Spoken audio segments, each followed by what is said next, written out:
যিটো তথাকথিত পোষ্টমৰ্টেম ৰিপৰ্টৰ কথা আপুনি কৈছে, যিটো ছ'চিয়েল মিডিয়াত ওলাইছে, সেইটো এটা অথেণ্টিক সত্য পোষ্টমৰ্টেম ৰিপৰ্ট নহয়। আপোনালোকে ভালকৈ চালে গম পাব, তাত কোনো ডক্টৰৰ ছিগনেচাৰ নাই। এটা পোষ্টমৰ্টেম ৰিপৰ্টত ডক্টৰৰ ছিগনেচাৰ থাকে, যিসকল ডক্টৰে, গতিকে সেইটো কোনো চহী নথকা, কোনো ডক্টৰৰ চহী নাই। এটা সত্য পোষ্টমৰ্টেম ৰিপৰ্ট নহয়। যিটো পোষ্টমৰ্টেম ৰিপৰ্ট আমাৰ হাতত আহিছে সেইটো বেলেগ ধৰণৰ। তাত কিন্তু যিটো আপোনালোকে তথাকথিত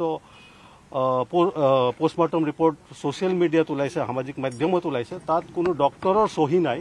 গতিকে সেইটো সত্য বুলি ক'ব নোৱাৰি।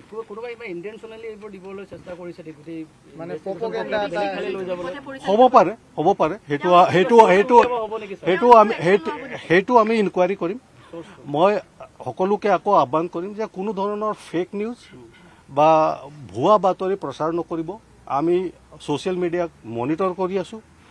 বিভ্ৰান্তি ধৰণক বা ৰাইজৰ মাজত এটা ভুল মিছা বাতৰি প্ৰচাৰ কৰিলে সেইটো এটা অপৰাধ, আমি একশ্যন ল'ম।